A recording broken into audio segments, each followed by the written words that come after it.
सूक्ष्मत्व वीण गुण का निर्वादित सुख वेदन। हे गुण अनंत के धाम वंदन अगणित मेरे। अशरीरी सिद्ध भगवान आदर्श तू। जय बोली पंच परमिष्टि भगवंतों की। आचार्य गुरुवर श्री विद्यासागर जी महाराज की। चलिए बैठ।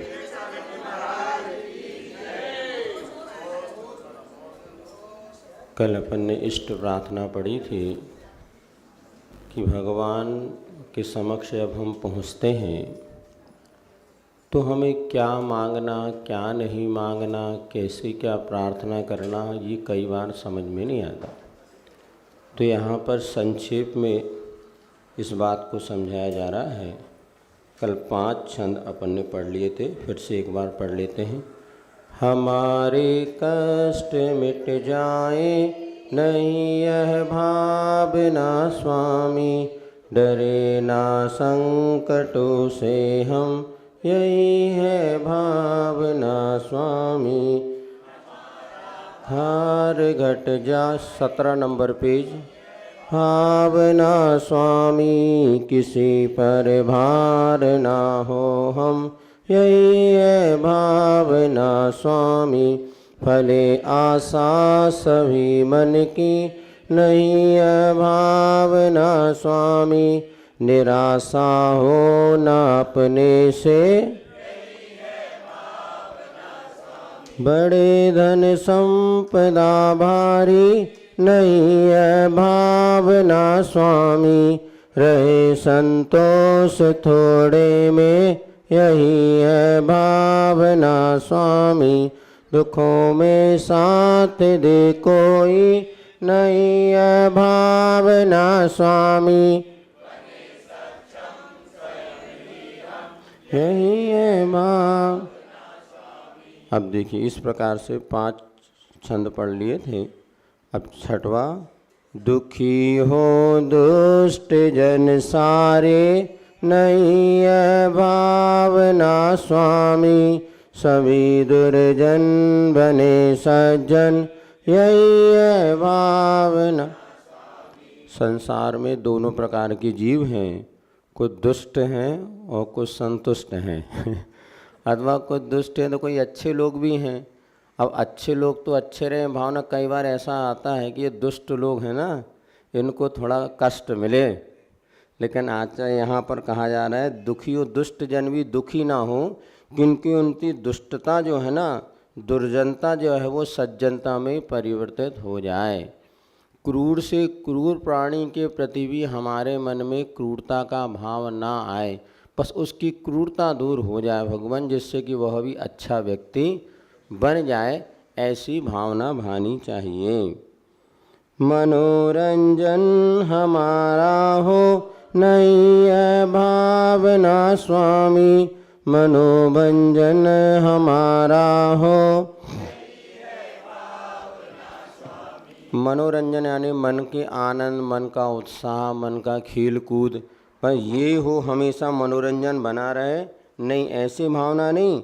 मनोभंजन अर्थात मन की चंचलता कम हो, मन पर भी कुछ प्रहार करो, जो कि मन अपना स्वच्छंद वृत्ति से जो चलता है उड़ता है, इस पर भी हमारा कंट्रोल हो, इसका भंजन, इसकी चंचलता कम हो, ऐसी हमारी भावना होनी चाहिए। नहीं तो आज व्यक्ति हर जगह मनोरंजन चाहता है, कहीं पर भी चले जाए, महाराज के पास चले जाओ, चाहे भगवान का मनोरंजन होना चाहिए, हंसी मजाक होना चाहिए, खुश प्रसन्नता। लेकिन वो अलग चीज़ है, एक प्रसन्नता होना अलग चीज़ और एक हंसना अलग चीज़ है। हमेशा हंसी मजाक जो होती ना, इसमें क्या होता है कि उस गौरव कम होता है। प्रसन्नता बनाए रखना अलग चीज़ और हंसना अलग चीज़, इसके कहते हैं हैप्पीनेस और लॉफ हंसने को। तो हाँ, लाफ्टर चैनल वगैरह, हंसने को तो हर व्यक्ति हंसता रहेगा, किंतु प्रसन्न रहना अलग चीज़ है। कई व्यक्ति भीतर से अप्रसन्न होते हुए बाहर से हंसते, मेरा नाम जोकर दाते को ये ऐसी फिल्म आई थी पहले कि वो बाहर से खूब हंसता था किंतु भीतर भीतर रोता था। ऐसी तो बाहर से हंसना नहीं भी हंसो, लेकिन भीतर से प्रसन्न होना चाहिए। तो यहाँ पर ये मन की चंचलता कम जितनी होगी उतनी प्रसन्नता रहेगी। मनोरंजन तात्कालिक होता है। अब मंदिर में भी गए तो उन्होंने कहा डांस हो रहा है, नाच गानो, तो मनोरंजन, मन लग रहा है, नहीं तो चलो क्या मतलब मंदिर में सब जगह। आहार में गए तो उस समय भी मनोरंजन। भाई प्रसन्नता पूर्वक साधु को आहार देना ये अलग चीज़ है, लेकिन हंसते हंसते हंसाते हंसाते एक आध बारी में ठसका लग जाए तो और बाहर हो जाए कई लोग खूब ऐसा करते, बोले महाराज हम हंसो हंसो। अरे भैया हंसना तो प्रसन्नता के साथ दे रहा है, कोई कम बात है क्या? प्रतिकूल परिस्थिति में भी अपनी मन की प्रसन्नता बनाए रखें। ये हंसने में क्या होता है कि हंसे तो फंसे, फिर सामने वाला समझता है अरे फिर तो अब हो ही गए अपने महाराज, फिर तो जैसा चाहे वैसा घुमाओ इसलिए हंसना भी बहुत, हंसे तो फंसे। लोग ऐसे तो फंस जाते हैं। रहे सुख शांति जीवन में, नहीं यह भावना स्वामी, न जीवन में असंयम हो। अब देखो सभी चाहते हैं सुख शांति रहे, किंतु भगवान से सुख शांति नहीं मांगना। क्या मांगना फिर? न जीवन में असंयम हो। हे भगवान हमारे जीवन में असंयम के साथ सुख शांति भी रहेगी ना तो तात्कालिक है, उसमें वो आपको ज़्यादा भविष्य उज्जवल होने वाला नहीं। किंतु जीवन में असंयम ना हो, संयम हो। आज हमारा जो असंयममय जीवन है, हे भगवान कब हमारे जीवन में संयम आए, क्योंकि संयम के साथ कष्ट भी रहेंगे ना तो भी वह आपके लिए मोक्ष मार्ग में प्रशस्तता का, मोक्ष मार्ग का कारण बनेगा। और असंयम ये खूब सुख शांति है, कोई कष्ट नहीं है। अब असंयम को वैसे भी कई बार ऐसा होता है तीव्र पुण्य कोदय में असंयमी बहुत प्रसन्न रहता है, सुख शांति।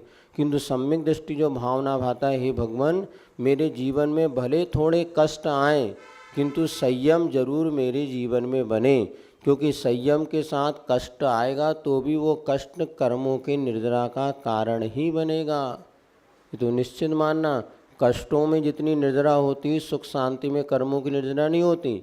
कर्म की निर्जरा कब होती? विपरीत परिस्थिति में, जब आपको भूख लगी हो जोर करके और आपका एक आसन है, व्रत है, उपवास है, अब शाम को भूख लग रही है तो समझना ज़्यादा निर्जरा हो रही है। सिर दुखने लगा तो ज़्यादा निर्जरा हो रही। अब जिसका सिर ही नहीं दुख रहा, भूख नहीं लग रही, आराम से मस्त सो रहा है वो, तो उसकी उतनी निर्जरा नहीं है। तो तपसा निर्जरा च, तप के द्वारा निर्जरा होती है। कोई कष्ट की अनुभूति हो रही है उस समय यही समझना हमारे कर्म कट रहे हैं, और जिसको कोई कष्ट नहीं हो रहा उसके कर्म उतने नहीं कटते। तो अपने कर्म झड़ रहे हैं या पूर्व में जो बांधा हुआ था असाता वेदनी आदि कर्म इस निमित्त से झड़ने लगा। आज उपवास किया तो उस निमित्त से कर्म झड़ने लगे, और जो पहले बाद में आने वाले थे वो जल्दी उदीर्णा में आकर के और फल दे कर के चले जाते हैं। तो कष्ट के समय में यही समझना हमारे कर्म कट रहे हैं, बस ये कर्म कट रहे हैं, ये थोड़ी देर बाद ये भी सब नष्ट हो जाएगा। साम्य भाव रख, साम्य भाव ये हमारे कष्ट कर्म नष्ट हो रहे हैं, कर्म कट रहे हैं तो समता भाव। थोड़ी बहुत आकुलता तो होती है, चलो भैया सिर दुख रहा दवाई लगा दो, बाम लगा दो, ये कर लो, थोड़ा दबा दो, ये भी प्रतिकार एक सीमा तक है, ये भैया व्रत है, इसमें कोई बाधा नहीं। लेकिन व्यक्ति अपने भीतर तो समता रखा है, सामने वाला पता है जितना कर रहा है उससे ज़्यादा लाभ तो उतना ही होगा जितना अपने भीतर लिखा हो। सामने वाला निमित्त बनता है। अब ये कर्म सिद्धांत में इस तरह की चर्चा होती है कि अपना कर्म है, बाकी सामने वाला औषध है, निमित्त बन सकता है। लेकिन अपना जब तीव्र अशुभ कर्मों का उदय होता है तो सिर दबाते दबाते और दुखने लग जाए। पुण्य कर्म का उदय जो हाथ रखती से सिर दर्द ठीक हो जाए। कई बार ऐसा होता है निमित्त ऐसा उन्हें हाथ, अभी थोड़ा सा हाथ रख दिया सिर दर्द ठीक हो गया, अरे भैया बढ़िया डॉक्टर साहब थे, डॉक्टर साहब तो सभी को हाथ रख रहे थे लेकिन आप ही का ठीक हुआ, उनको क्यों नहीं हुआ? इसमें लगता है कि अपना अपना उपादान भी कारण होता है। निमित्त तो निमित्त मात्र है। मास्टर तो सब बच्चों को पढ़ाता है, एक बच्चा 100 में से 99 नंबर लाता और एक को 33 नंबर लाने में पसीना आ जाता। तो ये उपादान और निमित्त कैसे? तो जीवन में हमारे असंयम ना हो। भगवान के पास जाओ, गुरु के पास जाओ तो यही भावना हो, हे भगवान कब हम संयमी बने, कब हम अणुव्रती बने, कब हम महाव्रती बने, ये भावना हमेशा भाना चाहिए। जब भाव में आप भावना भाएंगे तब एक भाव में आपको निमित्त मिलेगा। आचार्य बार बार हम लोगों को कहे तुम लोग जो मुनि बने ना, इस भाव का पुण्य नहीं है, भाव में भावना भाई होगी, पुण्य संचय किया होगा, तब इस पंचम काल में भी आपको मुनि बनने का सौभाग्य मिला है। तो एक भाव को नहीं, भाव की साधना और भावना काम करती है संयम के क्षेत्र में। इसीलिए हमेशा यही भावना भाव, जब कभी अर्घ चढ़ाते हैं आप लोग मुनि महाराज, अर्घम निरपामति अनर्घ पद प्राप्त है, तो संयम पद प्राप्त है। और हमें भी कब संयम मिले, ये हमेशा भावना भानी चाहिए। कम से कम अंत समय में तो हम व्रती श्रावक श्राविका बन के संलेखना पूर्वक इस देह का विसर्जन करें, ऐसी भावना तो होना चाहिए। बहुत सुख शांति रहे, हमें क्या नियम संयम, ठीक है, हम तो शांति से रहना चाहते हैं महाराज बस।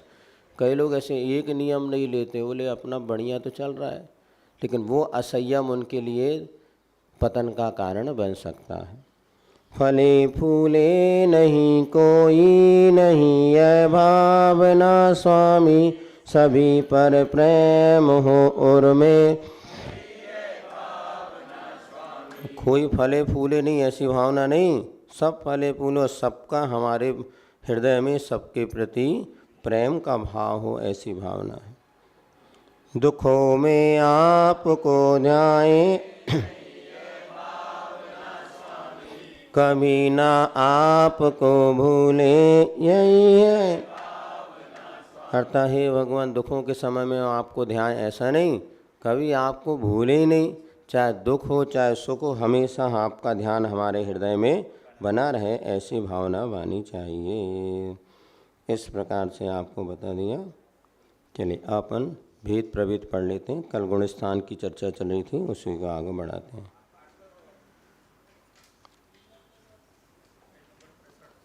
हाँ, पेज नंबर 63 निकालिएगा। गुणस्थान के विषय में आपको कल और परसों 2 दिन में विस्तृत चर्चा की थी कि आत्मा के परिणामों में जो उतार चढ़ाव होता है उसे गुणस्थान कहते हैं। वह गुणस्थान कैसे बनते हैं, तो मोह और योग के निमित्त से बनते हैं।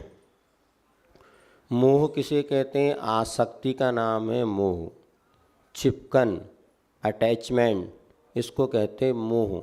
8 कर्मों में एक मोहनी कर्म होता है जो क्या करता है, विपरीतता पैदा कर देता है अथवा चारित्र को धारण करने नहीं देता। मोहनी कर्म का 2 मूल कार्य, मोहनी कर्म के 2 भेद हैं, दर्शन मोहनी और एक चारित्र मोहनी। दर्शन मोहनी क्या करता है, विपरीतता पैदा कर देता है। जैसे पुस्तक को पुस्तक नहीं मानने देगा, पुस्तक को और कुछ मानेगा, या शरीर को ही अपना आत्मा मान लेगा, ये दर्शन मोहनी का काम। और दूसरा चारित्र मोहनी क्या करता है, जानने तो देगा किंतु आचरण में नहीं लाने देगा। जैसे मतलब शरीर और आत्मा को भिन्न भिन्न जान लो, किंतु उसके निमित्त से जो आत्म साधना करते हैं, 5 पाप का त्याग करते हैं, वो नहीं होगा। जैसे मोहनी कर्म चारित्र मोहनी माना जाता है, जो चारित्र को नहीं होने देता। तो मोह कर्म के अपन ने जो बताया अभी अनंतानुबंधी आदि जो आपके भेद पड़े थे, ये सब मोहनी कर्म के भेद माने जाते हैं। इसके उदय में क्या जो परिणाम उतार चढ़ाव होता है, मोह और योग। योग माने बताया था मन वचन काय की एक्टिविटीज़ जो होती है, मन वचन काय की क्रिया से जो आत्म प्रदेशों में परिस्पंदन होता है उसे कहते हैं योग। तो मोह और योग जब दोनों मिलते हैं तो ये गुणस्थान बनते हैं। ये 14 गुणस्थान होते हैं। तो इसमें इस विषय में चर्चा आपके सामने रखी थी। तो पहला गुणस्थान कौन सा हो गया, मिथ्यात। अब इसको सीधे याद करना हो तो चौथे गुणस्थान में चलेगा उल्टा। 2 शब्द याद रखो, मिथ्यात और सम्यक। तो मिथ्यात का उल्टा हो गया सम्यक, जो चौथा गुणस्थान। लेकिन इसमें व्रत नहीं होते, इसलिए इसका नाम है अविरत सम्यक। तो पहले का नाम हो गया मिथ्यात, तो चौथे का नाम हो गया अविरत सम्यक। अब दोनों जहाँ मिले जुले हैं तो तीसरा गुणस्थान सम्यक मिथ्यात और दूसरा गुणस्थान सासाधन।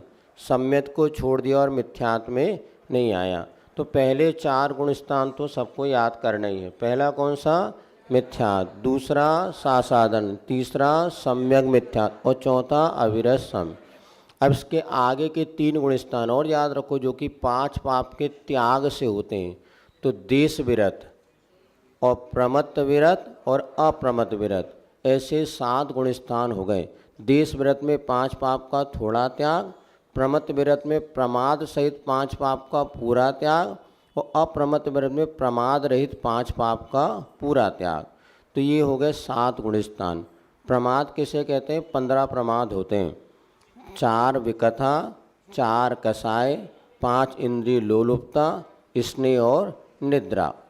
अब इसके बाद 7 गुण स्थान के ऊपर के गुण स्थानों के नाम और याद रखना पड़ेगा। 8वां गुण स्थान अपूर्वकरण, 9वां अनिवृत्तिकरण और 10वां सूक्ष्माप्राय। ये तीनों के अलग अलग नाम हो गए, अपूर्वकरण, अनिवृत्तिकरण और सूक्ष्माप्राय। अब इसके बाद जोड़ी जोड़ी वाले हैं।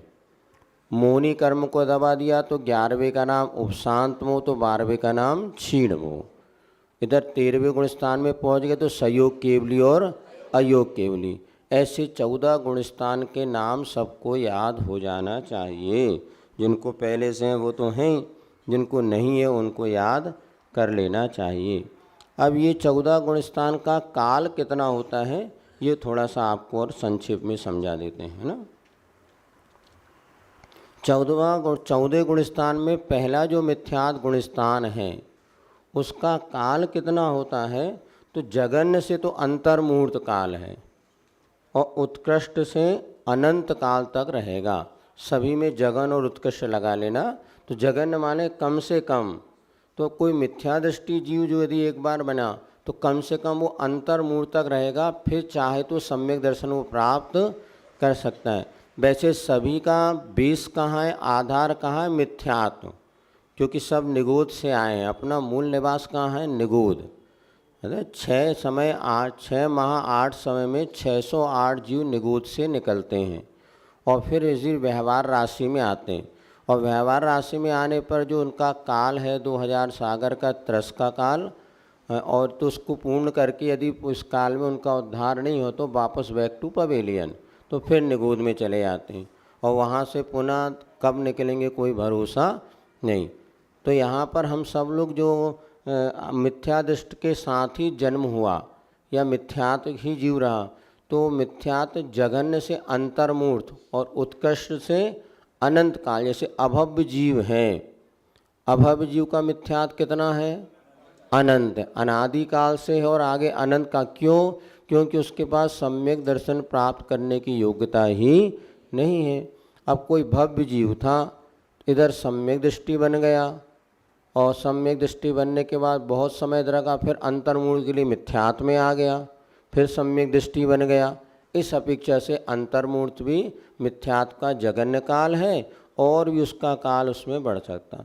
तो ये कैसे बताया? किसी ने सम्यक दर्शन प्राप्त कर लिया, उसके बाद अंतर्मूर्त के लिए मिथ्यात्व में आया, फिर सम्यक दृष्टि बन गया, तो मिथ्यात्व का जगन काल इस तरह से प्राप्त होगा।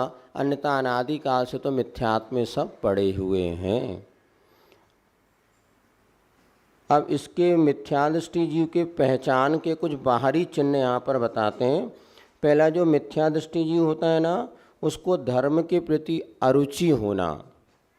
धर्म के प्रति अरुचि होना, सब काम में तो रुचि रहेगी लेकिन बस मंदिर जाने की मत कहो आप, तो आहार दान साधु भाई इसका मत कहो, बाकी जितने काम कराना हो तो सब करा लो, कितने उठक पटक कराना हो। ये अपने यहाँ भी कई बार होते हैं ऐसे जीव।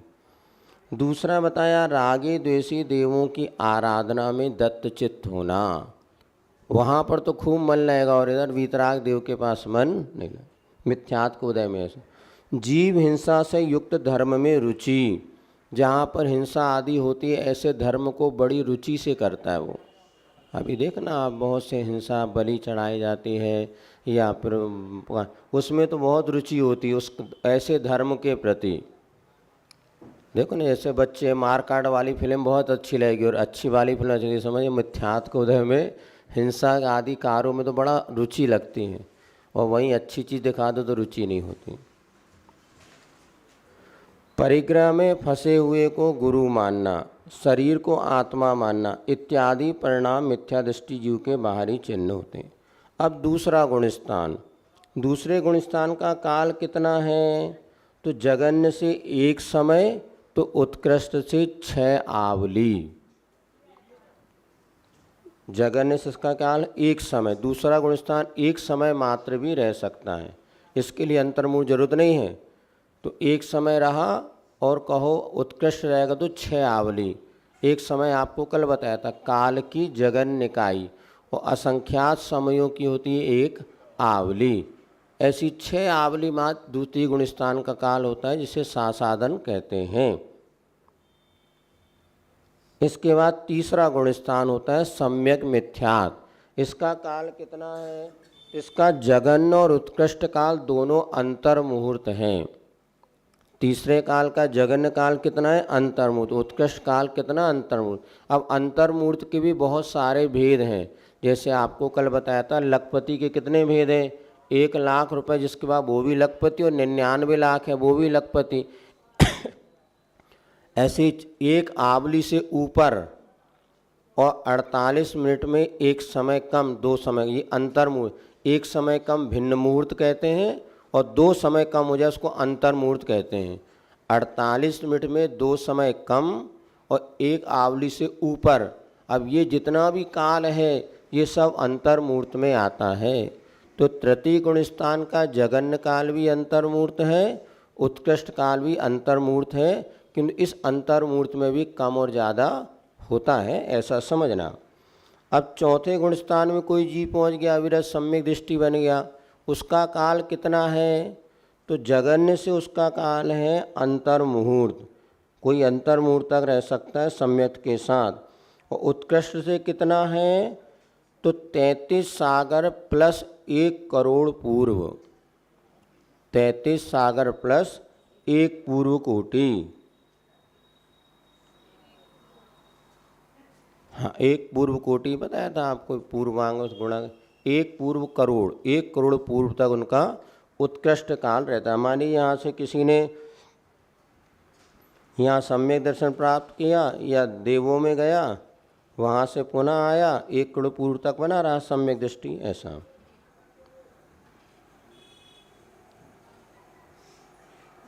ठीक ना, चूँकि मान लीजिए सर्वार्थ सिद्धि देव में वो गया, पहले मुनि महाराज थे, मुनि महाराज ही सर्वार्थ सिद्धि जाते हैं, तो सर्वार्थ सिद्धि देव बन गए तो वहाँ पर 33 सागर तक रहेंगे।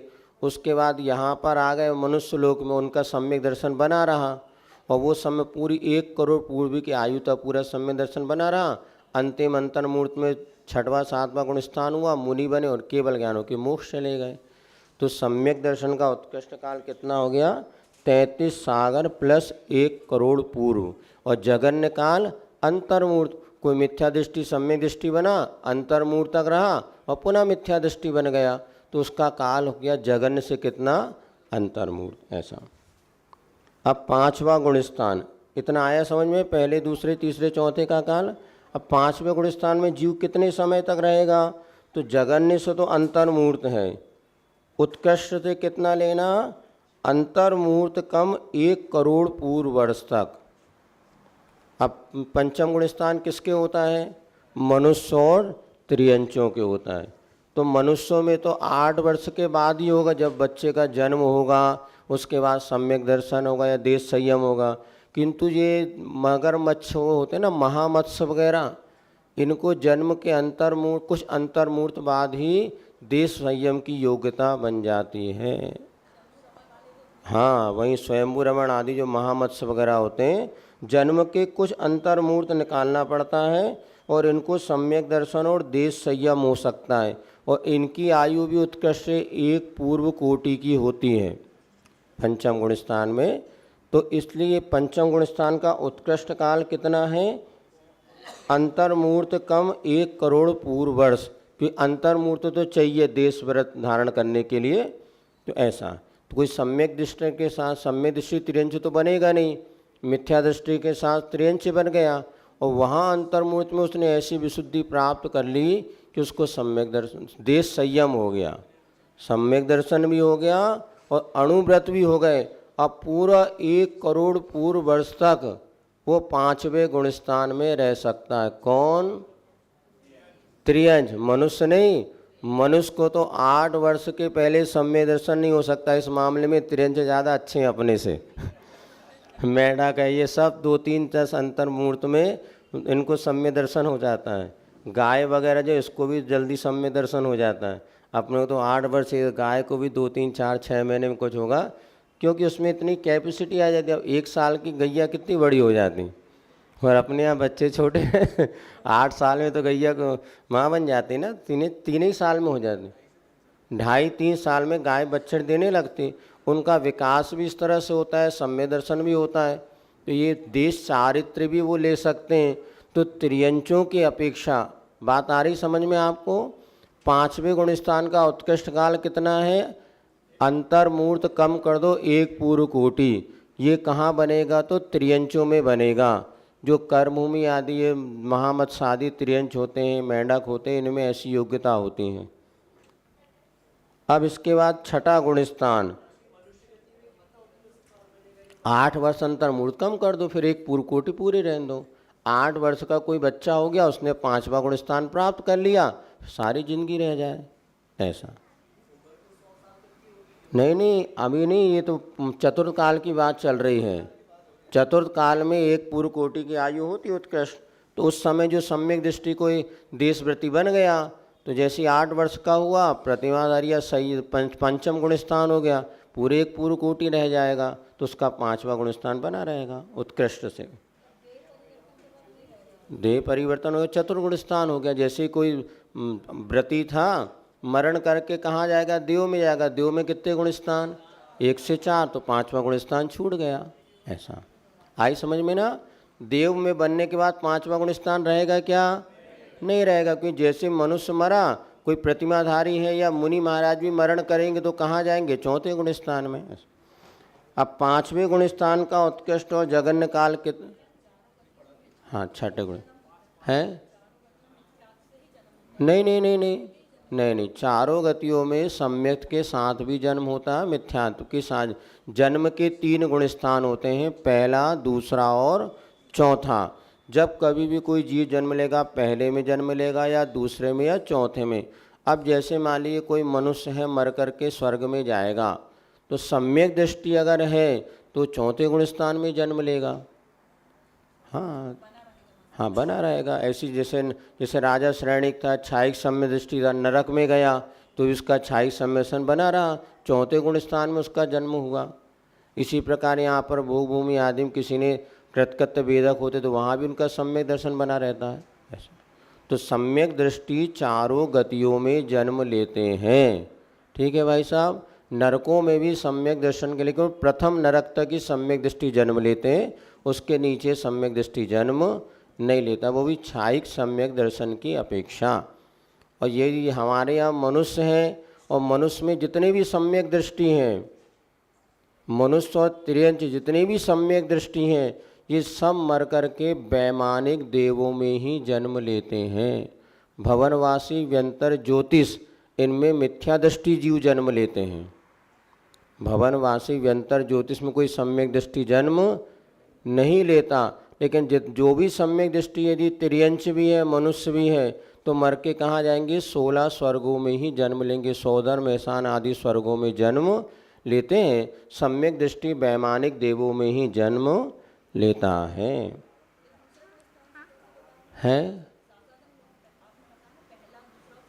हाँ, दूसरे में भी जन्म लेता है। मान लीजिए कोई साधारण सम्यक का जो 6 आवली बताया, और दूसरी आवली में उसका मरण हो गया, तो जा कर के वो द्वितीय गुण स्थान में ही माँ के पेट में जहाँ जाना जन्म ले लेगा। ऐसा तो द्वितीय गुण स्थान ये सूक्ष्म प्रक्रिया है। दूसरे गुण स्थान का काल जो आपका बताया, अब वहाँ जन्म लेने में अंतर में उसको समय लगेगा, उस समय भी उसका द्वितीय गुण स्थान बना रह सकता है। हो सकता कोई मनुष्य था जिसके दूसरे गुण 4थे गुण स्थान से गिर गया, दूसरे में आया, और दूसरे में उसको रहना था, 6 आवली समय शेष बचा था। अब उसी समय दूसरी आवली में उसका मरण हो गया, आयु पूर्ण हो गई। इतना सूक्ष्म है जैन दर्शन। और दूसरी आवली में मरण हो गया, बची कितनी? 4 आवली और बची, तो द्वितीय गुण स्थान के साथ वहाँ पर वो जन्म लेगा। जहाँ देव बनना था देव में चला गया, अंतर्मूर्त तक वहाँ पूरा 4 आवली का काल पूर्ण करेगा, फिर उसका मिथ्या दृष्टि बन गया। इस अपेक्षा से वहाँ पर द्वितीय गुणस्थान में भी जन्म माना है। किसमें? द्वितीय में होता, तृतीय में मरण नहीं होता। तीसरे गुणस्थान में जन्म मरण नहीं होता, पहले दूसरे और चौथे में जन्म होता है, बाकी शेष गुणस्थान में आगे मरण की व्यवस्था बता देंगे। अब देखो छठवें गुणस्थान का काल, छठवें गुणस्थान का उत्कृष्ट काल भी अंतर्मूर्त है, तो जगन्य काल भी अंतर्मूर्त है। इसी प्रकार सातवें का उत्कृष्ट भी अंतर्मूर्त है और जगन भी अंतर्मूर्त है। नहीं अच्छा है इसमें सातवें गुणस्थान का जगन, एक मिनट, नहीं यहाँ पे प्रमत छठवें गुणस्थान का जगन्य काल है एक समय, ये मरण की अपेक्षा। हाँ ठीक। छठवें गुणस्थान का जगन्य काल कितना है? एक समय। और उत्कृष्ट काल कितना है? अंतर्मूर्त। अब कोई मुनि महाराज थे, छठवें गुणस्थान में आए और एक समय रह गए, आयुकन पूर्ण हो गए, तो मरण करके वो दूसरी गति में, यदि वहीं पर रुके रहे तो अंतर्मूर्त तो रुकना पड़ेगा। आई बात समझ में? एक मुनिराज थे, सातवें गुणस्थान से छठवें गुणस्थान में आए, वो एक समय व्यतीत हुआ और आयु कर्म पूर्ण हो गया, तो मरण करके वो दूसरी गति में जाएंगे। इस अपेक्षा से छठवें गुणस्थान का जगन काल बनेगा एक समय। अब मान लीजिए कोई मुनिराज सातवें से छठवें में आए, अब मरण नहीं होगा, तो कम से कम उनको अंतर्मूर्त रुकना पड़ेगा, फिर वो सातवें में फिर चले आएंगे। तो यदि अप एंड डाउन करेंगे तो अंतर्मूर्ति रहेगा, किंतु मरण की अपेक्षा जगन्य से एक समय। इसी प्रकार सातवें गुणस्थान का काल जगन्य से एक समय और उत्कृष्ट से अंतर्मूर्त। आई बात समझ में? छठवें गुणस्थान वाले मुनिराज सातवें में गए, एक समय रहे और मरण हो गया, तो उन चले जाएंगे। अब यदि वहाँ सातवें में रुकेंगे तो अंतर्मूर्त रुकेंगे, फिर नीचे आएंगे, फिर चढ़ जाएंगे, ऐसा। तो छठवें सातवें गुणस्थान का काल कितना हो गया? जगन्य से एक समय और उत्कृष्ट से अंतर्मूर्त, इतना समझना। मुनि महाराज को तो हर अंतर्मूर्त में छठवा सातवां झूले में झूलना पड़ता, up and down up and down up and down, स्थायी नहीं रहते। ये सब भावलिंग, भाव जहाँ जो चर्चा चली ना, भीतर के परिणामों की चर्चा, ऊपर से कोई देखने में नहीं आएगा आपको। ये सब भीतर गुणस्थान क्या है? परिणाम है, आत्मा के परिणाम। बाहर से क्या होगा ये नहीं। अब जैसे एक उदाहरण आपको बता देते हैं। अभी अपन ने वेद पढ़े, वेद पढ़ा था ना, वेद तीन होते हैं, इस पुरुष स्त्री वेद, पुरुष वेद और नपुंसक वेद। अब इनमें कितने गुणस्थान होते हैं? अब देखो, वैसे तो भावलिंग की अपेक्षा स्त्री पुरुष नपुंसक तीनों के 1 से 9 गुणस्थान हैं। 1 से 9 गुणस्थान तक तीनों वेद पाए जाते हैं। ये भाव की अपेक्षा है। अब द्रव्य की अपेक्षा देखा जाए तो जिसका स्त्री का शरीर है, नपुंसक का शरीर है, इनका 5वां से ज़्यादा गुणस्थान नहीं होगा। और पुरुष जो है वो उसका 9वें गुणस्थान तक मुनि बन सकता है। तो द्रव्य की अपेक्षा, शरीर की अपेक्षा हम देखते हैं तो जिसका स्त्री और नपुंसक का शरीर है उसका कभी भी 5वें गुणस्थान से ज़्यादा नहीं होगा और पुरुष का 9वां गुणस्थान हो जाएगा। किंतु भाव वेद की अपेक्षा द्रव्य से पुरुष है और भाव से स्त्री नपुंसक और ये पुरुष वेद है, तो ये 9वें गुणस्थान तक इनके हो सकते, इनको केवल ज्ञान भी हो सकता है। बाहर से अगर कोई पुरुष है, भीतर से तीनों वेद के साथ केवल ज्ञान हो सकता है, मुक्ति मिल सकती है।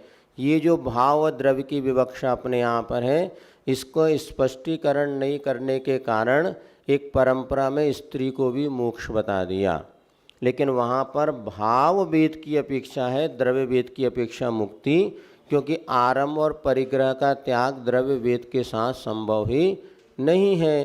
तो इसको समझना चाहिए। तो ठीक है ना, इसी प्रकार से आपके गुणस्थान का काल आपको बतला दिया। अब 8वां गुणस्थान, ये आपको बताया था 8वां, 9वां, 10वां, 11वां, 12वां, ये सबके काल जो है अंतर्मूर्त मात्र है। लेकिन अंतर्मूर्त होता हुआ भी जगन उत्कृष्ट अंतर्मूर्त, या जगन मरण की अपेक्षा एक समय भी आ जाएगा। जहाँ मरण की अपेक्षा लगाएंगे तो एक समय और वैसे अंतर्मूर्त। तो यहाँ पे मान ली 8वां गुणस्थान है, तो कोई मुनि महाराज 8वें गुणस्थान में पहुँचे तो यदि मान लीजिए आयु कर्म 8वें गुणस्थान के प्रथम भाग में मरण नहीं होता वैसे, लेकिन उतरते समय मान लीजिए एक समय रहे और मरण हो गया, तो जगन्य से एक समय और उत्कर्ष से अंतर्मुहूर्त इसमें लगा सकते हैं। अब ये अंतर्मुहूर्त कितना है, तो 7वें की अपेक्षा और आधा होगा। जैसे 7वें का काल 10 मिनट है तो 8वें का काल 5 मिनट रहेगा, और ऊपर ऊपर इनका समय कम होता चला जाएगा। 9वें गुणस्थान में कितना है, 9वें गुणस्थान में ऐसे मानना जगन्य की अपेक्षा एक समय और मरण के और बाकी अंतर्मुहूर्त। 10वें गुणस्थान में भी ऐसे लगाना, जगन्य से एक समय और उत्कर्ष से अंतर्मुहूर्त। 11वें गुणस्थान में मरण होता है कि नहीं होता, हाँ, इसलिए वहाँ पर भी जगन्य से एक समय और उत्कर्ष से अंतर्मुहूर्त। हाँ, इसमें वैसे अंतर्मुहूर्त लिखा है और इसको थोड़ा सा हम देख के बता देंगे। 12वें गुणस्थान का काल कितना है, तो अंतर्मुहूर्त ही है, कोई यहाँ पर मरण तो होता नहीं। 12वें गुणस्थान बढ़ते नियम से 13वें गुणस्थान का काल कितना है, तो 8 वर्ष अंतर्मुहूर्त में किसी को केवल ज्ञान हो गया, पूरे एक पूर्व कोटि तक वो मुनि महाराज केवल ज्ञानी बन के रह सकते हैं। 8 वर्ष अंतर्मुहूर्त कम एक पूर्व कोटि, ये 13वें गुणस्थान का काल है, उत्कृष्ट काल। जगन्य से तो अंतर्मुहूर्त में जगन से अंतर्मुहूर्त है, अंतर्मुहूर्त केवल ज्ञान हुआ, केवली रहा और सीधे मोक्ष चले गए। तो जगन्य से अंतर्मुहूर्त, उत्कृष्ट से 8 वर्ष अंतर्मुहूर्त कम एक पूर्व कोटि, ये 13वें गुणस्थान का काल। 14वें गुणस्थान का काल कितना है, तो अ ई उ रि री, इन 5 अक्षरों के उच्चारण करने में जितना समय लगता है उतना काल है 14वें गुणस्थान का। आई रि, बस हो गया। तो 5 अक्षर ह्रस्व अक्षर अ ई उ रि और री, इन 5 अक्षरों के लघु अक्षर के उच्चारण में जितना समय लगता है उतना काल 14वें गुणस्थान का होता है। आई बात समझ में? फिर से एक बार रिवीजन कर लें। पहले गुणस्थान का काल कितना, जगन से अंतर्मुहूर्त उत्कर्ष से अनंत काल। दूसरे का जगन से एक समय उत्कर्ष से 6 आवली। तीसरे का अंतर्मुहूर्त जगन और उत्कर्ष। चौथे का जगन से अंतर्मुहूर्त और उत्कर्ष से 33 सागर प्लस 1 पूर्व कोटि। 5वें का जगन से अंतर्मुहूर्त उत्कर्ष से एक कोई अंतर्मुहूर्त कम 1 पूर्व कोटि। 6वें का काल एक समय जगन उत्कर्ष से अंतर्मुहूर्त। 7वें का और अंतर्मुहूर्त। 8वें का एक समय और अंतर्मुहूर्त। 9वें में भी एक समय और अंतर्मुहूर्त। 10वें में भी एक समय और 11वें में भी एक समय और अंतर्मुहूर्त। 12वें में अंतर्मुहूर्त। 13वें में 8 वर्ष अंतर्मुहूर्त कम 1 पूर्व कोटि। चौथे का आई रिली इस अक्षर उच्चारण करने के बराबर होता है। इस प्रकार से इसका काल हो गया। ठीक समझ, अब बड़े स्टूडेंट्स हो गए, आप लोग सीनियर हो गए, इसलिए अब थोड़ी कठिन भी पढ़ना पड़ेगा। कुछ नहीं, एक बार जैसी धारणा बना लो, पढ़ लो सन। अब और एक विशेषता अपन आज पढ़ते हैं। अब गुणस्थान में कैसे चढ़ा उतरा जाता है। अब नंबर 1 लिखो न, पहला मिथ्यात गुणस्थान है ना। अब मिथ्यात गुणस्थान से कहाँ कहाँ पर जाया जा सकता है, अब बस गिनती लिखना, ज़्यादा 1 नंबर लिख लिया मिथ्यात। अब उसके आगे लिखो तो कहाँ जा सकता है। मिथ्या दृष्टि जाता है तो तीसरे गुणस्थान में जा सकता है। दूसरे में जा सकता है क्या, नहीं। आ रही बात समझ में? मिथ्या दृष्टि कहाँ जाएगा, तो तीसरे में जाएगा, अथवा चौथे में जाएगा, अथवा 5वें में जाएगा, अथवा 7वें में जाएगा, 6वें में नहीं जाएगा। दूसरा और 6वें में नहीं जाएगा तो कहाँ जाएगा, 3, 4, 5 और 7। आया समझ में? कोई मिथ्या दृष्टि जीव है, यदि उसका गुणस्थान बदलेगा तो तीसरा, चौथा, 5वां और 7वां। अब दूसरा गुणस्थान वाला कहाँ जाएगा, तीसरे गुणस्थान। दूसरे वाले के एक ही गत है, वह सीधे पहले में जाओ, और दूसरी गति उसकी है नहीं। दूसरा वाला पहले में जाएगा। क्लियर हो गया? अब तीसरा वाला कहाँ जाएगा, या तो पहले में जाएगा या तीसरे वाले की 2 ही रास्ते हैं, या तो पहले में जाएगा या चौथे में जाएगा। आई बात समझ में? तीसरा वाला पंचम गुणस्थान वर्ती नहीं बनेगा, या तो तीसरे वाले को चौथे में, चौथे में जाएगा अथवा पहले में। 3 गुणस्थान क्लियर हो गए। अब चौथा गुणस्थान वाला कहाँ जाएगा? अब बताओ, चौथा गुणस्थान वाला गिरेगा तो कहाँ? तीसरे में आ सकता है क्या? हाँ, दूसरे में, हाँ, और पहले में। तो गिरते समय चौथे के कितने गुणस्थान हो गए? 3, 2, 1। और चढ़ेगा 5वें में जाएगा और 7वें में। चढ़ते छठवां गुणस्थान चढ़ते समय तो चौथा गुणस्थान वाला जाएगा तो कहाँ जाएगा? तीसरे में, दूसरे में, पहले में। और तो ऊपर आएगा तो 5वें में और 7वें में। हो गया क्लियर? क्यों भाई साहब? चौथा वाला कहाँ जाएगा? तीसरा, दूसरा, पहला। ऊपर चलेगा तो 5वां और 7वां। छठवें गुणस्थान चढ़ते समय बनता नहीं। हाँ, सीधे 7वें में ऐसे जाएगा जैसे एक मुनि महाराज बन गए। किसी ने मुनि व्रत धारण कर लिया किंतु भीतर से मिथ्यात्व का उदय था, 7वां गुणस्थान नहीं हुआ। अपन पढ़ते ना, अब भी मुनि बन जाता तो मिथ्या दृष्टि भी मुनि बन सकता है। 28 मूलगुण व्रत हो सके, भीतर से परिणाम उज्ज्वल नहीं हुए। अब बाहर से तो मटेरियल पूरा मुनि मुद्रा का था, अंतर्मूर्त में ऐसी विशुद्धि बनी कि सीधे उसके पहले से 7वां गुणस्थान हो गया, सम्यक दर्शन भी हो गया और सीधे महाव्रत तो थे। तो ये भी विचित्रता है, सीधे मिथ्या दृष्टि 7वां गुणस्थान बढ़ती हो सकता है। ये मत सोचा करो कि चतुर्गुणस्थान के बिना मोक्ष मिलेगा ही नहीं। मोक्ष जाने के लिए चतुर्गुणस्थान कोई ज़रूरी नहीं है। वो तो यदि श्रावक हैं, अब जैसे आप घर में रहते हैं, आपको सम्यक दर्शन होगा तो आप पहले से चौथे में पहुंच जाएंगे। अब एक क्षुल्लक जी हैं जिनके पास भीतर से सम्यक दर्शन तो नहीं था किंतु क्षुल्लक जी बन गए। अब यदि उनके परिणामों में सीधे निर्मलता आएगी तो पहले से 5वां गुणस्थान हो जाएगा। ये बाहर से मुनि बन गए लेकिन भीतर से सम्यक दर्शन तो हुआ नहीं, वैराग्य था, मुनि बन गए। अब वैसे विशुद्धि बढ़ेगी, सीधे पहले से 7वां गुणस्थान हो जाएगा और 8वां 6वें में आएंगे, 9वें 10वें चढ़ के सीधे मोक्ष चले आएंगे।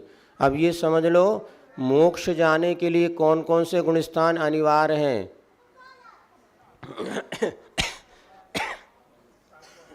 पहला अनिवार्य है, दूसरा, तीसरा, चौथा, 5वां नहीं है, 6वां 7वां वाला नियम से 6वें में आएगा। तो देखो ये ध्यान बना, कई लोग कहते ना सम्यक दर्शन प्राप्त करेंगे फिर मुनिंगे फिर मोक्ष, नहीं, सीधे मुनि भी बने हैं तो 7वें गुणस्थान में सम्यक दर्शन और 7वां हो सकता है मिथ्या दृष्टि के।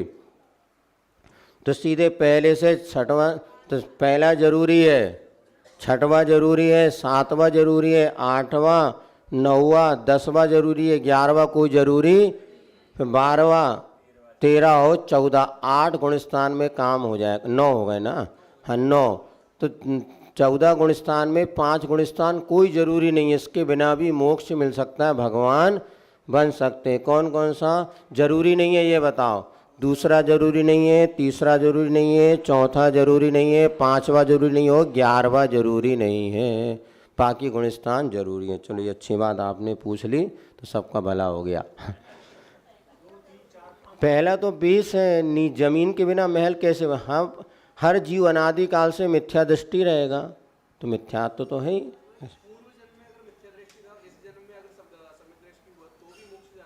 क्यों नहीं जा सकता? किसी इस जीवन काल की अपेक्षा नहीं लगाओ, हमेशा की अपेक्षा। मिथ्यात्व के बिना तो हवाई जहाज बिना जमीन के कैसे उड़ेगा? आकाश में तो मिथ्यात्व तो अपना प्लेटफॉर्म है, अब इससे आप उठते चले जाओ। अब देखिए अपन कहाँ पहुँच गए थे? 5वां गुणस्थान में। अब कहाँ से कहाँ? 5वें गुणस्थान वाला गिरेगा तो कहाँ आएगा? चौथे में, तीसरे में, दूसरे में और पहले में। 5वां गुणस्थान वाला गिर करके तीसरे में आ सकता है। तो गिरते समय चौथा, तीसरा, दूसरा और पहला, और चढ़ेगा तो सीधे 7वें में जाएगा। चलो समझदार हो गए।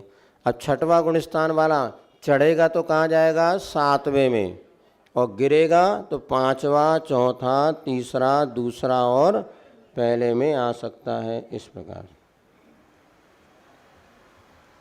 अब 7वां गुणस्थान हो गया, लिख लिया ना। अब 7वां गुणस्थान वाला चढ़ेगा तो कहाँ जाएगा? 8वें में, और गिरेगा तो कहाँ आएगा? 6वें में। और मान लीजिए उसी का मरण हो गया, कोई 7वें गुण स्थान में था, मरण हो गया, तो मरने के बाद सीधे कहाँ चला जाएगा? चौथे में, क्योंकि देव बन जाएगा। तो कोई मुनिराज 7वें गुण स्थान में थे और उसी समय उनका आयु कर्म पूर्ण हो गया, तो अगला गुण स्थान उनका कौन सा होगा? चौथा। आया समझ में? नहीं आया? कोई मुनिराज अगर गुण स्थान से गिरेंगे तो 7वें से कहाँ आएंगे? 6वें में। लेकिन 7वें गुण स्थान में मरण हो गया, तो अब अगला गुण स्थान उनका कौन सा होगा? चौथा, क्योंकि देव गति में चौथा ही गुण स्थान। मतलब क्या पढ़ रहे हैं हम ये? मैं तो क्यों, अगर ऐसा हुआ तो क्यों, ये प्रश्न उठना चाहिए आपके दिमाग में। तो मुनि महाराज का 7वें गुण स्थान से पतन होकर चौथे में आ सकते हैं, तो किसकी अपेक्षा? मरण की अपेक्षा। और यदि नहीं मरेंगे तो कहाँ जाएंगे? 7वें से 6वें में आएंगे, ऐसा समझना। 6वें से नीचे फिर तो दूसरा गुण स्थान बदल जाएगा। तो डायरेक्ट अब आप 7वें से कहाँ जा सकते हैं? तो 7वें से अगर चढ़ेंगे तो 8वें में, और उतरेंगे तो 6वें में, और मरण हो गया तो चौथे में। अब 8वां गुण स्थान, 8वें गुण स्थान से चढ़ेंगे तो 9वें में, गिरेंगे तो 7वें में, और मरेंगे तो चौथे में। आ गया? अब 9वें गुण स्थान से चढ़ेंगे तो 10वें में, गिरेंगे तो और मरेंगे तो चौथे में। 10वें गुण स्थान से चढ़ेंगे तो, हाँ, 2 गुण, 11 और 12, गिरेंगे तो 9वें में और मरेंगे तो चौथे। 11वें गुण स्थान से चढ़ना तो होगा नहीं, तो 11वें गुण स्थान से गिरना ही होता है, तो गिरेंगे तो 10वें और मरेंगे तो चौथे में। अब 12वें गुण स्थान से गिरना होता नहीं, चढ़ेंगे तो 13वें में, 13वें गुण स्थान से चढ़ेंगे तो, और 14वें गुण स्थान से चढ़ेंगे तो मोक्ष। इस प्रकार से गुण स्थान में कहाँ आपका अप एंड डाउन होता है ये बता दिया। समझ में आया होगा? समझ लो, नहीं आएगा तो और पूछ लेना, 1-2 बार अभ्यास करेंगे तो हो जाएगा। हमारा भी अभ्यास है, फिर भी हमें किताब सामने रखना पड़ता है, कहीं गड़बड़ ना हो जाए। हाँ, क्या पूछ रहे हैं? 12वें से 23 केवली बनेंगे तो फिर तो मरण का निर्माण होगा, तो 14वें गुण स्थान में होगा। हाँ, 12वें में भी मरण नहीं होता, 13वें में मरण। अब कहाँ कहाँ मरण नहीं होता? जन्म कहाँ कहाँ होता है? जन्म के गुण स्थान कितने?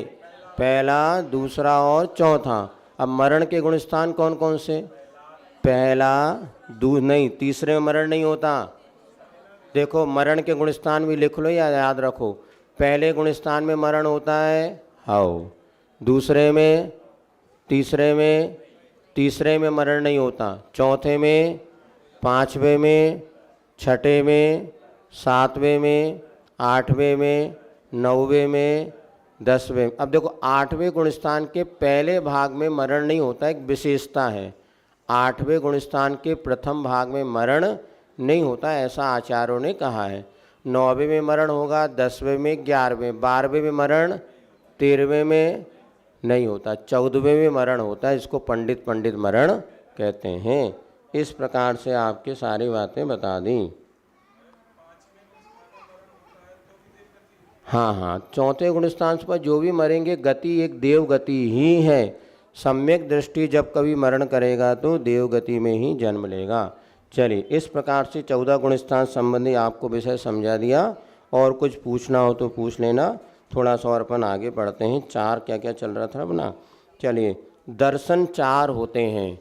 अभी थोड़े से और 5-10 मिनट पढ़ लेते हैं, क्योंकि वैसे आज थोड़ी लेट क्लास शुरू हुई थी। चलिए, जल्दी से खोलो, जल्दी से पेज नंबर 56। दर्शन 4 होते हैं। दर्शन किसे कहते हैं? ज्ञान के पूर्व जो होता है उसे दर्शन कहते हैं।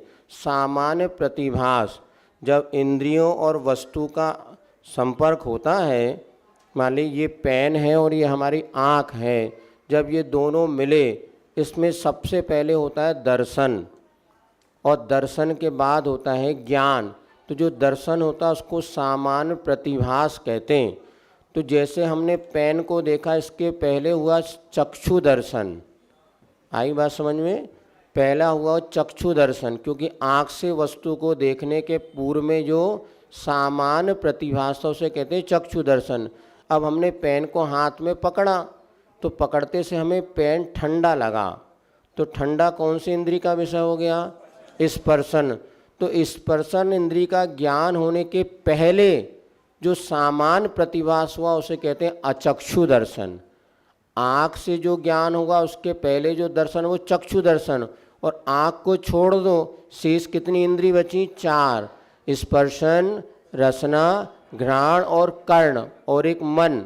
इन 4 इंद्रियों और मन के द्वारा जो वस्तु का ज्ञान होता है, इसके पहले जो दर्शन होगा उस सारे दर्शनों को कहेंगे अचक्षु दर्शन। आई समझ में? अचक्षु दर्शन में क्या हो गया? शेष 4 इंद्रियों मन से ज्ञान के पूर्व में जो सामान्य प्रतिभास होता है उसे अचक्षु दर्शन कहते हैं। ठीक है ना? पहला चक्षु दर्शन, दूसरा अचक्षु, तीसरा अवधि दर्शन। अवधि ज्ञान के पहले जो होगा वो अवधि दर्शन। केवल दर्शन जो केवल ज्ञान के पूर्व में कहते हैं, लेकिन केवल दर्शन और केवल ज्ञान युगपत होता है, इनमें आगे पीछे का भेद नहीं होता। तो केवल ज्ञान के साथ होने वाला जो सामान्य प्रतिभास है उसे कहते हैं केवल दर्शन। आई बात समझ में? दर्शन किसे कहते हैं? ज्ञान के पूर्व होने वाले सामान्य प्रतिभास को दर्शन कहते हैं। आँखों से हो तो चक्षु दर्शन, शेष इंद्रिय से हो अचक्षु दर्शन, अवधि ज्ञान के पहले अवधि दर्शन और केवल ज्ञान के साथ जो होता है वो केवल दर्शन होता है। मन परे ज्ञान के पहले कोई दर्शन नहीं, क्योंकि मन परे ज्ञान जो है ईहा मति ज्ञान पूर्वक होता है। ऐसा तो ईहा मति ज्ञान कैसे होगा? तो चक्षु के साथ होगा, चक्षु दर्शन है। हिंसा 4 प्रकार की होती है, पढ़िए कौन कौन सी? हाँ, हिंसा किसे कहते हैं? किसी के प्राणों का वियोग कर देना, कष्ट पहुंचाना आदि हिंसा मानी जाती है। तो हिंसा के 4 भेद होते हैं। संकल्पी हिंसा में क्या? बुद्धि पूर्वक मैं मारूंगा ऐसा भाव करना संकल्पी हिंसा है। श्रावक मात्र संकल्पी हिंसा का त्याग करता है और शेष हिंसा का त्याग नहीं करता। मैं बुद्धि पूर्वक नहीं मारूंगा, फिर मर जाए तो मैं क्या करूं? ऐसा। तो दूसरे आरंभी हिंसा, घर मकान बनाते समय, भोजन आदि बनाते समय जो हिंसा होती है आरंभ के कारणों से आरंभी हिंसा कहते हैं। उद्योगी हिंसा, व्यापार करते समय, खेती करते समय जो जीवों का घात होता है उसे उद्योगी हिंसा कहते हैं। इसका त्याग उसका नहीं, हिंसा का उद्योग नहीं करेगा, किंतु उद्योग में हिंसा होना और हिंसा का उद्योग अलग है। एक पोल्ट्री फार्म खोल लिया, मुर्गी पालन, अंडा, तो ये तो हिंसा का उद्योग हो गया। किंतु खेती कर रहा है, अब खेती करते समय हल चलाना है, पंछना पानी भी डालना पड़ेगा। इस समय जीव मरते हैं, केंचुए वगैरह होते हैं, मेंढक, लेकिन वो किसान स्वयं पानी पिएगा तो छान के पिएगा। लेकिन जब खेती करते समय जीव हिंसा होगी तो उसकी हिंसा उसके बच ही नहीं पाएगा, इसलिए उसको कहते हैं उद्योगी हिंसा। लेकिन जब पानी पिएगा या और कोई काम करेगा तो छान करके पानी पिएगा, उसकी संकल्पी की हिंसा का त्याग है। आई बात समझ में ना? तो उद्योग। इसी प्रकार विरोधी हिंसा, तो जैनी श्रावक के विरोधी हिंसा का त्याग नहीं होता। यदि मुनि महाराज बैठे हैं, कोई हम पर उपसर करेगा तो हम तो शांत भाव से सहन करेंगे, किंतु आप क्या करेंगे? आपको विरोध करना है। हे ऐसे कैसे कर रहे हो तुम? देखो तुम तलवार ले रहे तो हम भी तलवार निकालते हैं। एक बार का प्रसंग आपको सुनाया था इस्लाम को, शांति सागर महाराज जी का।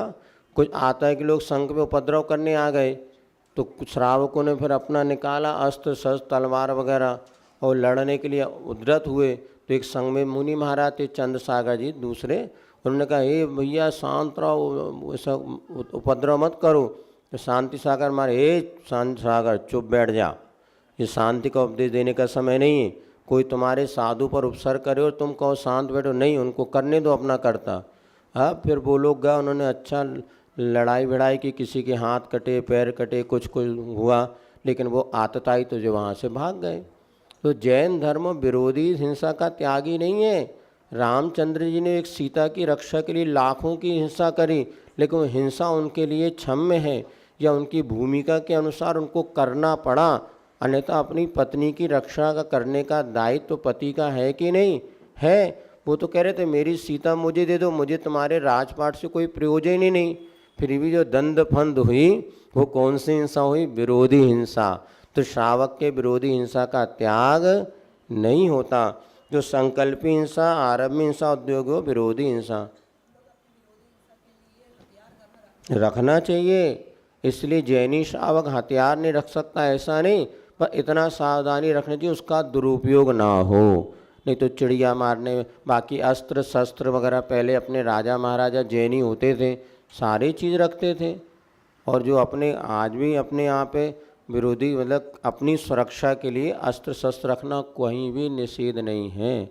इतना है कि वो बुद्धि विवेक स्थान पर है, नहीं तो पता चला घर ही में एक दूसरे को शूट नहीं हो रहा है ना। आजकल देखना है वो घर के बच्चे उठा करके उस पिताजी को शूट कर देते हैं। या तो उसको ऐसे सुरक्षा से रखो कि इसमें किसी प्रकार के उपद्रव। अभी हम लोग जब दक्षिण भारत में गए तो वहाँ पे जो गन्ना काटते ना, गन्ना इतना तेज होता उनका, वो एक बार तो बता रहे थे ये गन्ना काटने वाले 100 मजदूर, इनका एक लीडर होता है और शाम को जो पूरे हथियार जो है अपने लीडर के पास जमा करना पड़ता, कोई अपने पास नहीं रख सकता कि पता नहीं कब गुस्सा आ जाए, परिणाम बिगड़ जाए और एक दूसरे को निपटा दे। तो बता रहे थे वो पूरे जो हथियार जो उनको शाम को एक जगह इकट्ठा करके एक पेटी में बंद करके वो लोग रखते हैं कि इतना तेज हथियार होता है, यूं करते से गन्ना कट जाता है वो, तो आदमी गर्दन में तो टाइम ही ना लगे। इसीलिए ये सब हथियार रखना बुरा नहीं, किंतु उसके उद्देश्य हमारा अपने आत्म रक्षा के लिए अगर रखते हैं तो श्रावक के लिए कहीं निषेध नहीं। अणुव्रती प्रतिमाधारी श्रावक भी इस प्रकार से अपने परिवार की सुरक्षा के लिए काम कर सकता है और करना ही चाहिए। ये 4 प्रकार की हिंसा आपको बता दी। चलिए इतना ही हो गया, समय आपका पर्याप्त। हाँ वो और कल बता देंगे। समारंभ में क्या होता है? प्लानिंग बनाना, समारंभ में सामग्री जुटाना, आरंभ में कार्य प्रारंभ करना। जैसे हमें खिचड़ी बनानी थी तो दाल चावल बीन रहे तो ये हो गया समारंभ। या प्लानिंग बना ली तो समझ के भैया खिचड़ी बनाना है, फिर दाल चावल साफ करने लगे तो ये समारंभ, और जब उसको सिगड़ी पे रख दिया तो आरंभ। जिन वाणी के ज्ञान से सूझे लोकालोक, सो वाणी मस्त दर। हे जिन वाणी भारती तोय जपुंज नयन, जो तेरी शरणा गए, सो पावे सुख चैन कायु सरगम करो।